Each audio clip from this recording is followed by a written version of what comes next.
Nous sommes le 7 mars 2024 et qu'est-ce que tu es en train de faire? Tu es en train d'écouter Réseau, c'est les meilleures histoires de l'actu des internets du monde. Je suis avec la présidente du fan club officiel de Cynic, Laurence Méride. Une époque formidable, bah oui, hein, toujours dans le cœur. Ah oui, absolument, Cynic qui était dans la matinale, vous pouvez aller écouter ça tout à l'heure. Et évidemment, on parle de celui qui a trouvé le moyen de ne pas payer les amendes dans le métro puisqu'il a acheté une veste RATP, c'est Asio. Absolument, c'est une veste qui était disponible en vente, hein, je tiens à le dire sur le site de la RATP, hein, je ne l'ai pas acheté à un contrôleur qui me l'a vendu. Tu ne m'as pas volé non plus. Exactement. Parce que vous voulez mettre une amende. Mais c'est vrai que j'ai une anecdote à ce sujet, c'est qu'un jour j'étais tranquille, il y avait des passages des contrôleurs qui venaient pour passer les navigos, etc. Et moi, la meuf qui contrôlait m'a juste regardé ma veste, m'a fait un petit clin d'œil, elle est partie. Et en plus, t'avais payé. Et ça permet de ne pas avoir d'amende. J'avais mon navigo en plus, hein, donc ah voilà. ok, donc, bon ça sert à rien. Mais je pense que si vous l'avez, cette veste, elle peut vous apporter des petits bonus. Ouais, pas sûr. Mais avec les contrôleurs de la RATP, pas sûr. Réseau, c'est des histoires d'internet, des astuces plus ou moins valides pour esquiller. Réseau, c'est y part, on y va et on n'oublie pas de boire de l'eau pendant le jingle. Réseau. Et aujourd'hui dans Réseau, nous recevons quelqu'un qui a réussi à faire un truc assez cool parce que le principe de son métier, c'est d'aller dormir. Mais pas n'importe qui, et attendez, c'est lui qui va l'expliquer. Bon, bah écoute, ça commence bien, on est au soleil, il fait très très bon. C'est une nuit avec Monsieur Melvin Barr qui joue à l'OGC Nice en Ligue 1, donc on dit Ligue 1 évidemment, c'est diffusé sur Prime Video.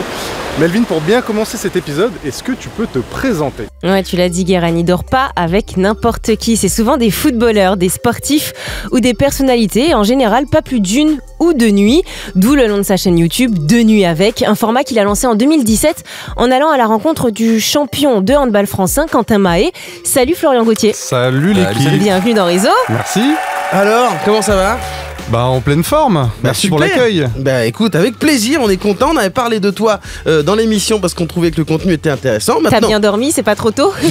Non, mais j'ai l'habitude du coup. Ah bah oui. Tous ces voyages, ça exactement. va. Alors justement, ton but, c'est pas de gratter des nuits gratos pour pas payer le loyer, puisque tu possèdes un logement.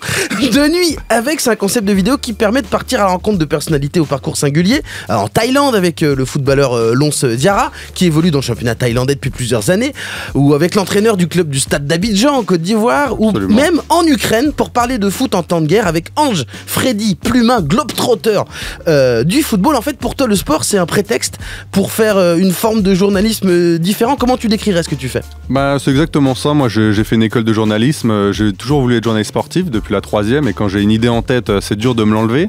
Mais je voulais la faire de façon différente, je me voyais pas travailler dans une rédaction et je voulais absolument voyager et aller raconter des histoires. Et je me suis dit, le petit truc qui peut faire cliquer les gens, c'est essayer d'aller dormir chez des stars. Donc c'était un peu le principe, mais pas de façon voyeuriste ou autre. C'était vraiment de raconter une belle histoire. Donc j'ai associé sport, voyage, et puis je me suis dit, voilà, l'idée c'est d'aller à leur rencontre, puisque même... il n'y a pas grand monde finalement qui va voir des sportifs quand ils sont très loin à l'étranger, on les calcule pas forcément, et je me suis dit il faut bien quelqu'un pour les calculer, et ça sera moi. Et pourquoi t'as pas cherché genre un taf classique de commentateur ou bien de journaliste sportif qui va couvrir en fait les matchs sur le terrain? C'est pas forcément quelque chose qui m'animait, vraiment l'idée c'était vraiment de pouvoir voyager, de prendre le temps des choses, de raconter des choses qui dans le temps peuvent durer, c'est-à-dire que là un reportage comme tu dis sur l'Ukraine, je pense que dans 10-15 ans on pourra le regarder, ça expliquera le concept, le contexte pardon, donc voilà des choses qu'on peut marquer dans le temps. Mêler de la géopolitique aussi du coup. Bah de base quand j'étais au lycée j'ai créé des sites, j'avais créé un site qui s'appelait l'athlète.fr et j'écrivais, je me faisais la main, je faisais exactement des articles géopolitiques et le premier que j'avais écrit c'était pour le Monde diplomatique et j'étais allé à 19 ans au Kosovo pour parler de sport. De ce point de vue-là. Disent demain, il y a des gens qui partent en spring break à Punta Cana, le mec il dit non, je vais aller à Pristina au Kosovo. Ah, bien, belle référence, hein. Attends, on adore, ici il faut savoir, on adore la géographie. Oui. On adore la géographie. Demandez-moi à quel point en fait l'émission J'irai dormir chez vous t'a inspiré. T'es un fan toi de ce Ouais, totalement. Ce que je dis souvent, c'est une inspiration. C'était ça et un peu les reportages Canal aussi, c'était un mélange des deux. Intérieur Sport, exactement. C'était un mélange d'Intérieur Sport et de J'irai dormir chez vous. D'ailleurs, j'ai regardé un peu le dernier qu'il a fait en Algérie. En Algérie, ça a l'air trop bien, faut que je me le mette là. Ah, ce gars est mortel. Antoine de Maxime. Alors, on l'a dit. Il m'a jamais répondu par contre. J'avais envoyé un message. Je lui ai dit voilà, je suis fan de toi. J'ai créé une émission parce que j'étais fan de toi. Antoine. Il m'a laissé en vue. Antoine de Maxime, tu déconnes. Il déconne. Je te le dis comme je le pense. Chemise rouge là. Tu me regarderas sûrement pas, mais je te le dis quand même. Alors, tu vas pas que dans des destinations, on l'a dit, pas que des destinations instagrammables. Hein, la Roumanie, la Centrafrique, la Bolivie, c'est pas tout à fait Dubaï, Phuket ou Miami. Mais c'est mieux. Absolument. Et la Bolivie, ça va quand même. Niveau Instagram, ça va. Oui, mais je pense que comparé à. Arrêtez, respect à toutes les Boliviens. Arrête, ne me cancellez. J'ai pas envie de me faire cancel. Non, mais c'est vrai qu'à côté de Phuket ou bien Miami, c'est vrai. C'est vrai. Genre Kim Kardashian en Bolivie, j'ai jamais vu par exemple.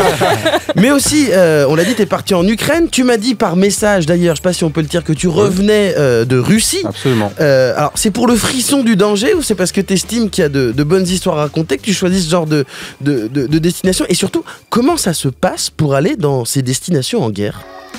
En fait, c'est des bonnes questions, bravo. En fait, l'idée c'est de se dire, il y a des Français qui sont là-bas, allons les voir parce qu'ils vivent, ils pratiquent leur sport, donc c'est que forcément il se passe quelque chose.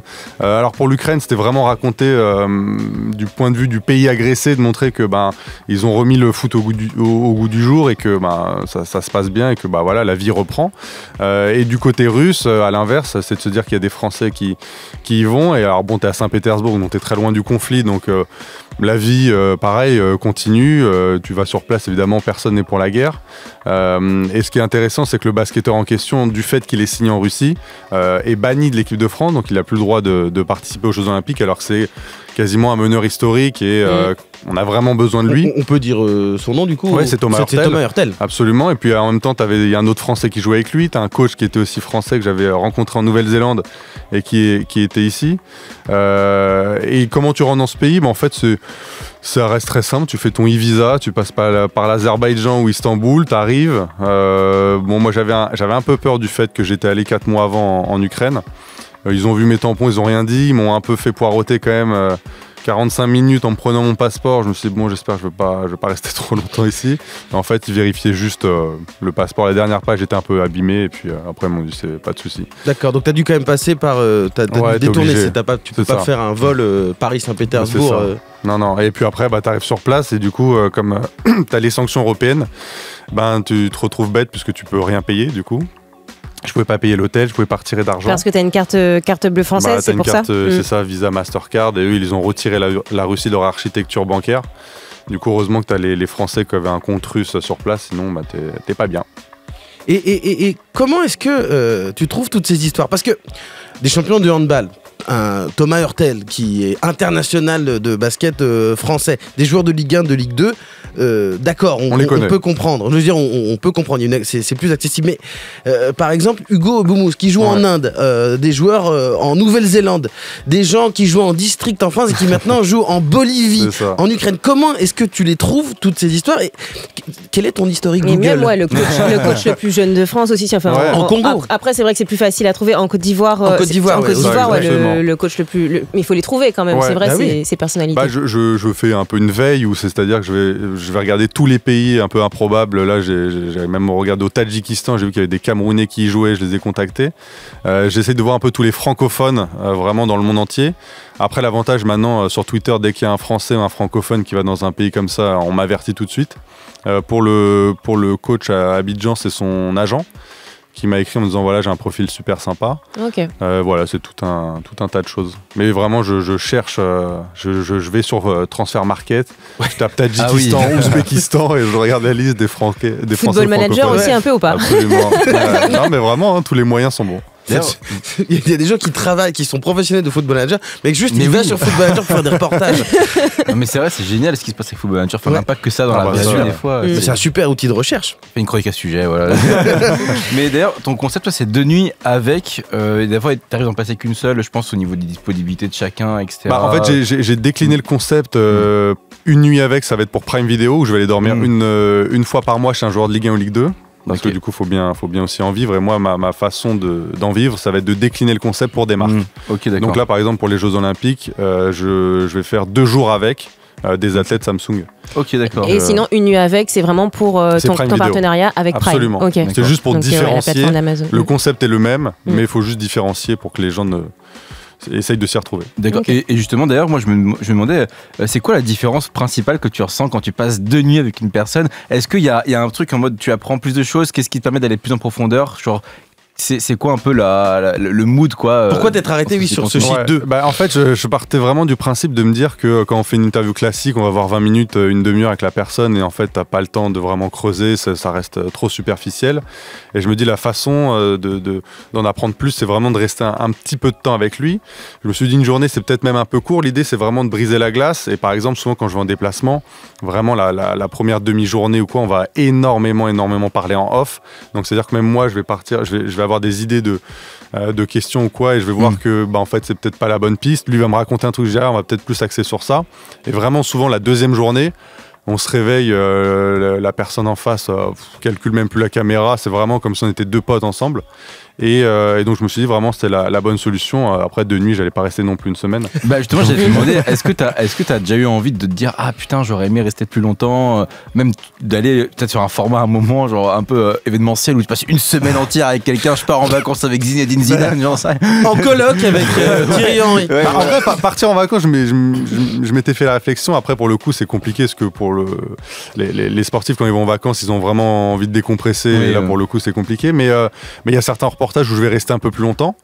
Quand je pars vraiment très loin, j'essaie quand même de rester un peu plus longtemps et après je filme plus, mais je reste avec le sportif. Mais il y a des profils avec qui ça s'y prêterait vraiment, où des fois on se dit j'aurais dû rester et on avait encore des choses à dire, quoi. Okay, et c'est pour ça que j'ai créé le Que deviens-tu ? Oui. Et comme ça je retourne les voir.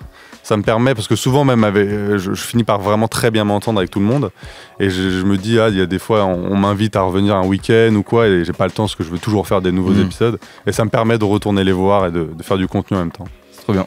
Et qu'on revienne un peu sur la chronologie, tous ces voyages ça prend quand même du temps. Avant, ça fait combien de temps que t'as signé avec Prime et pour les JO? Enfin, pour les JO, j'imagine que c'est récent. C'est récent, ouais. Mais pour Prime c'est depuis l'année dernière. Depuis l'année dernière. Et avant ça, puisque t'as commencé quand même avant de signer avec Prime, comment tu faisais? Parce que ça prend du temps et ça coûte de l'argent, tous ces voyages. Donc, comment tu t'organisais? Comment tu payais, en fait? Au tout début, je m'étais donné 3 ans. Et je me dis, au bout de 3 ans, on fait un bilan. Même si ça fonctionne pas, je ferai autre chose. Mais vraiment, fais-le à fond pendant 3 ans et on verra. Donc, j'étais parti. Moi, je vivais encore chez mes parents, donc j'avais pas de loyer à payer. Et je faisais un petit peu d'intérim pour pouvoir payer ses déplacements, le matériel, le départ. Et en fait, très rapidement, avec l'épisode Rudy Gobert, ça a pris. Et Eurosport, j'avais démarché de base Eurosport qui m'avait dit essaye de le faire, mais pareil, ça fonctionnera pas, c'est compliqué de dormir chez eux. Et quand j'ai réussi à dormir chez Rudy Gobert, ils m'ont dit mais en fait c'est super. Et donc pendant 2 ans et demi, je leur revendais mes épisodes. Okay. Donc j'ai commencé comme ça et après j'ai fait des épisodes uniquement sur le hand pour un média hand et en fait chaque année j'avais un partenariat et tout. Et donc j'arrivais à me faire mon année, à payer mes déplacements, à en vivre un minimum. Et puis après, plus on avance, plus ça grossit pour le moment, donc tant mieux. Et le fait de travailler avec maintenant des Eurosport, des trucs, de faire même parfois donc la Samsung, de faire des Prime Video qui ne sont pas que tu brandes, enfin en gros que tu présentes un peu différemment que ton contenu de base. Est-ce que le fait de travailler avec ces gens-là, on te laisse tranquille, on te brime un peu plus, ou il y a des choses que tu не peux pas faire avec ces gens que tu peux faire toi? Quand tu fais ton format sur YouTube. Est-ce que les marques t'empêchent de dire des choses, d'aller... Non, globalement non, parce que quand ils viennent me chercher, c'est pour avoir ce produit fini. Donc moi je leur dis, si vous voulez que ce soit comme ça, faut me laisser ma liberté. Prime Video, pas du tout. Le gars des sports, moi c'est une boîte américaine, il a 26 ans, c'est le chef de la com sport et tout, il est exceptionnel. Alors lui, vraiment, il est aux anges à chaque fois, il me laisse vraiment faire tout ce que je veux. Samsung, pareil, non, j'ai fait un premier épisode qui n'est pas encore sorti, mais pour l'instant, ils m'ont rien dit de spécial, donc non, je préviens toujours avant quand même, sinon ça sert à rien de collaborer, ni pour eux, ni pour moi. Dernière question avant de clore cette première partie. Au départ, t'as choisi des sportifs qui sont pas des méga stars, parce que j'imagine que c'était plus simple de rentrer en contact. Absolument. Aujourd'hui, tu continues quand même sur cette ligne, même si t'as eu des Rudy Gobert et des Vincent Poirier, quelques gros sportifs, mais est-ce que pour toi, continuer sur cette ligne, c'est aussi de rappeler que le foot, le sport en général, c'est avant tout des histoires d'humains et pas seulement des histoires de primes à la signature de Mbappé au Real? Absolument. Moi, j'ai un peu 3 profils. Je vais avoir évidemment les gens connus si je peux en faire, ça m'aide toujours à être beaucoup plus visible. Et puis même chez les gens connus, tu peux avoir de belles histoires. La deuxième chose, ça va être les jeunes sportifs. Je me dis, ils peuvent avoir un très gros potentiel et s'ils explosent dans quelques années, on pourra revoir le reportage et si je suis connecté avec eux, c'est pas mal. Et puis oui, ce que j'adore faire et ce que je continuerai toujours de faire, ce pourquoi j'ai créé le concept, c'est d'aller voir chez ces sportifs qui sont au fin fond du monde, que ce soit l'entraîneur en Centrafrique ou en Russie, en Ukraine ou quoi, parce qu'il y a vraiment de belles histoires, montrer qu'on peut pratiquer son sport en dehors de la France, aussi bien gagner sa vie, et puis surtout, ça comme on le dit, c'est une expérience de vie. Donc ça, je le continuerai toujours, parce que ceux qui me suivent de base, c'est pour ces histoires-là. Et bien justement, les expériences de vie, ces histoires, on va en parler tout à l'heure. Si tu nous rejoins dans Réseau, on est avec Florian Gauthier de la chaîne YouTube De Nuit avec. On a parlé de sa chaîne qui raconte donc des histoires de sportifs atypiques. Restez bien avec nous parce que il n'est pas que dans des pays en guerre noté 0 étoile sur TripAdvisor. Il passe aussi des nuits avec des stars du porno, La Fouine à l'île Maurice. On veut un peu connaître les coulisses. De retour dans Réseau avec Florian Gauthier de la chaîne YouTube De Nuit avec. On a parlé de l'histoire de sa chaîne. Maintenant, on veut un peu de coulisses, monsieur. Ah, ça me parle, s'il vous plaît. Hein? Ah oui, bah justement, on écoute quoi? L'instru de tous les mêmes de La Fouine. Ma question, c'est comment est-ce que tu t'es retrouvé à faire 2 jours, 2 nuits avec La Fouine à l'île Maurice? Eh ben écoute, une longue histoire. Je me suis dit de temps en temps, j'ai envie de faire des hors-séries parce que je suis très curieux et que c'est moi qui ai décidé de faire 2 nuits avec des sportifs, mais ça pourrait être en soi avec n'importe qui. Ça pourrait même être avec toi. Hein. Ah bah non, tu m'accueilles. Écoute, je vais te faire passer 2 nuits à Saint-Ouen, tu vois. On veut voir cet épisode. On va se marrer, les gars. Et en fait, moi, je connais depuis très longtemps Glenn Smith qui fait ses clips, un clip by Glenn Smith. Et on échangeait depuis longtemps. Et lui, il aimait beaucoup ce que je faisais. Et en fait, il a repris la carrière de Funny Babe. Et du coup, il m'a dit, je te promets qu'on fera cet épisode. Et en fait, on n'arrivait pas à trouver un créneau. Et puis un jour, il m'a dit, voilà, il part en concert à l'île Maurice. Donc, viens avec nous. C'est parti, quoi, à l'aventure. Et dans ces cas-là, comment ça se passe? C'est eux qui t'invitent? C'est toi qui... Parce que c'est moi qui paye tout, là. Enfin, je paye ma part, quoi. D'accord. Donc, tu t'es dit, hôtel, c'est cool, je vais aller le voir à l'île Maurice. C'est vrai que s'il avait été en concert à Bordeaux, ça m'aurait coûté un poil moins cher. Ouais, l'idée c'est ça, de base on devait aller en Afrique, c'est plus sympa quoi. Et puis quand il a dit le Maurice, j'ai dit écoute, allons-y quoi. Et quelle est la vidéo qui a été la plus compliquée à faire et pour quelle raison? La plus compliquée à faire, c'était peut-être avec Aymeric Laporte à Manchester City. Alors parce que lui, je sais que c'était pas un grand communicant, alors il parlait pas énormément. Et je sentais qu'au bout d'une demi-journée, il en avait un peu marre. Et par exemple, il m'a pas logé chez lui, il avait pris l'appartement du dessous. Il m'avait mis dans l'appartement du dessous. Ah oui, donc un peu différent déjà. Ouais, c'était pas glauque, mais c'est vrai que sur le moment, je me rappelle, j'avais dit à mon frère, ouais, je crois que je vais rentrer parce que là, ça sert à rien. Après, il avait quand même joué le jeu un minimum et ça avait été assez intéressant, mais même dans la vidéo, tu ressens qu'il n'y a pas cette alchimie, un peu moins de connexion. Et qu'en fait, il en avait un peu marre rapidement, quoi. Après, c'est le jeu aussi, et c'est ce que tu te permets en partant de nuit, voir si ça prend ou si ça prend pas. Et c'est ça qui est agréable, c'est assez naturel. Maintenant, l'avantage, c'est que ceux qui acceptent connaissent le concept et jouent vraiment le jeu. Et justement, alors, à contrario, ton meilleur souvenir, les rencontres ou les destinations qui t'ont le plus marqué? Ouais, il y en a énormément parce que c'est vrai que je garde globalement un contact avec tout le monde. Il y en a avec qui je suis devenu vraiment très très ami. Je pense à Mathias Coureur que j'étais allé voir au Kazakhstan. C'est un des premiers épisodes qui m'avait invité à son mariage, etc. Il fait quel sport? Ah oui, foot. Foot. Ouais, il était à la frontière avec l'Ouzbékistan et tout. C'était assez sympa. Il y a une judoka aussi avec qui tu as parlé pendant 2-3 ans. C'est ça, ouais, tu lui as parlé pendant 2-3 ans avant de pouvoir faire c'est ça, c'est ce qu'elle racontait, qu'elle elle avait peur au début, elle se dit mais qu'est-ce qu'il me veut vouloir dormir chez moi. C'est vrai qu'avec les sportifs c'est pas forcément évident au début et c'est ça que je fais quoi, je fais une sportive par an, 1 ou 2 alors que je fais au moins 10 gars. Bon maintenant pareil ça va mieux mais c'est vrai que c'est au début et je peux le comprendre que c'est pas forcément évident. Mais ouais en fait je garde vraiment un très bon contact avec beaucoup, Noah Massengo, joueur de foot à Bristol, qui est maintenant à Burnley, les handballeurs chez qui je suis retourné, les Vincent Poirier basket, vraiment beaucoup de monde maintenant, on s'entend super bien. T'es allé chez des handballeuses aussi? J'ai fait Manon Ouette, à l'époque qui était en équipe de France, j'étais allé la voir à Metz. Mais en fait, comme je faisais beaucoup de vidéos pour le média hand à côté, je voulais pas refaire des 2 nuits avec dans le hand parce que là, ça faisait un peu beaucoup. Mais le hand, pour le coup, je connais pas mal de monde. Et c'est quoi ta vidéo de rêve, ton top 3 des personnalités chez qui t'aimerais aller dormir? Chez qui j'aimerais aller dormir, tu vois, La Fouine, c'était un peu un des top 3 et c'est fait. J'aurais aimé, et je regrette que cet épisode ne soit pas passé, c'était avec Cheikh Diabaté en Iran. Okay. Parce que Cheikh Diabaté a énormément de choses, lui qui évolue à Bordeaux avant. Et je me dis en Iran ça peut être exceptionnel, sauf que c'était vraiment pas le moment. Donc j'ai pas pu le faire et j'aurais aimé, à un moment donné, j'étais pas loin de faire Hatem Ben Arfa. Et là, je pense qu'on se serait bien amusé. Mais c'est vrai que j'étais pas loin, mais il est compliqué à avoir. Et donc ça, c'est les gens que tu as failli avoir. Mais est-ce que là si on te donnait carte blanche, t'appellerais qui là tout de suite? Là tout de suite, Clément Chantôme. Voilà, c'est mon joueur préféré, ancien joueur du PSG. Après, un épisode aussi que j'ai fait et où j'en suis très très fier, c'est celui qui a fait le plus de vues, c'est Youssef Bouganem. Box Tie, parce que lui, il a une histoire exceptionnelle. C'est un peu les histoires les plus tragiques qui sont les plus...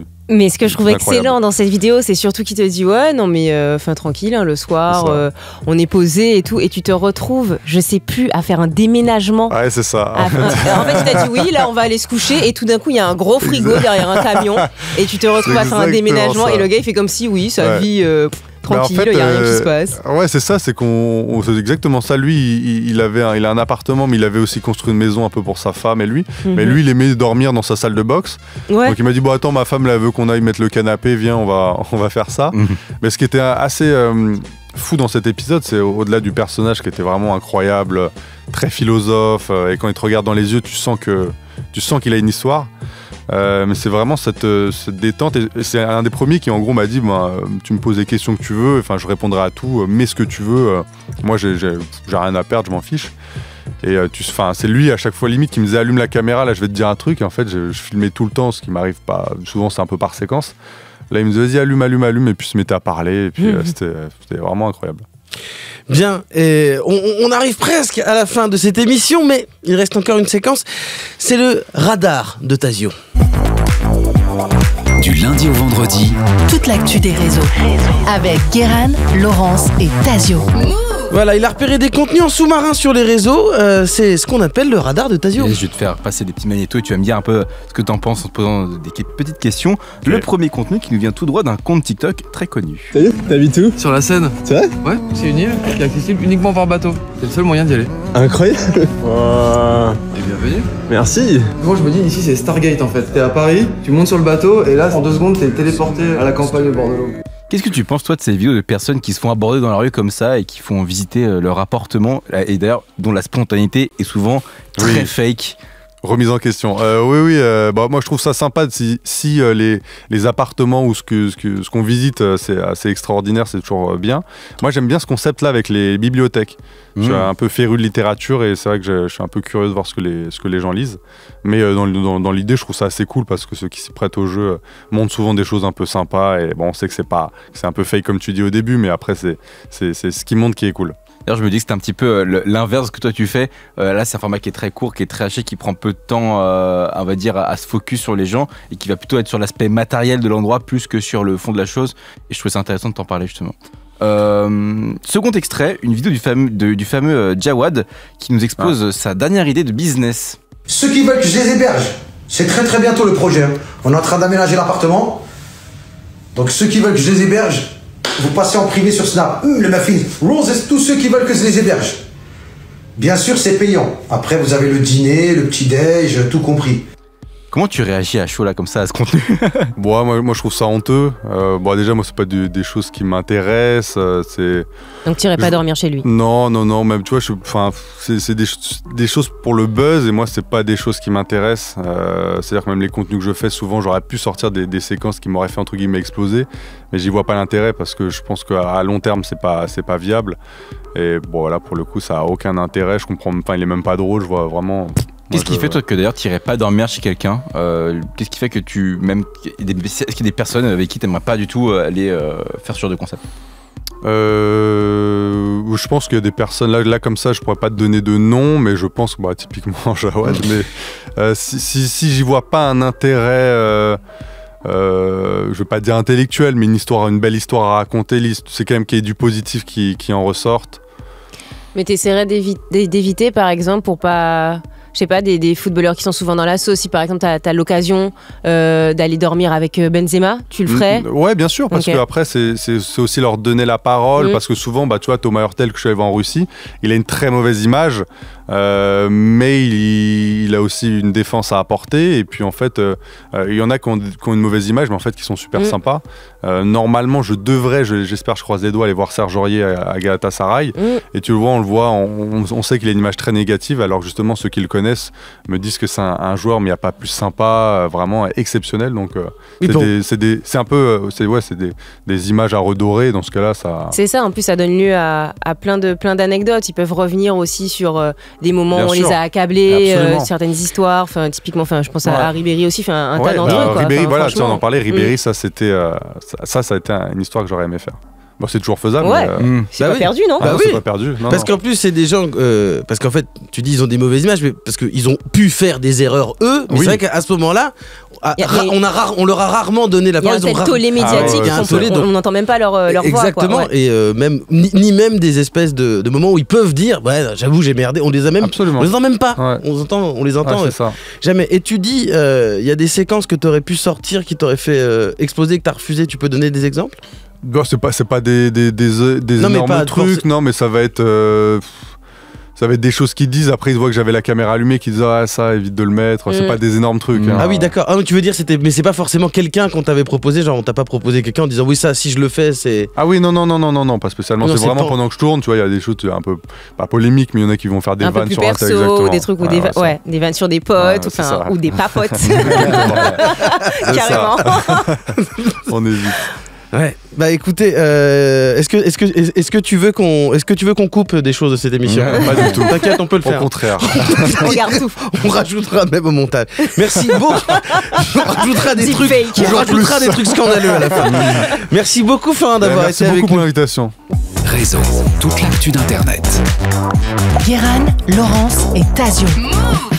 J'ai l'impression qu'on est sur ce qu'on appelle une fin d'émission. Absolument. Fin d'émission, c'est ainsi que se termine Réseau. On était avec Florian Gauthier, sa chaîne YouTube s'appelle De Nuit Avec. Vous allez sur YouTube et vous tapez De Nuit Avec.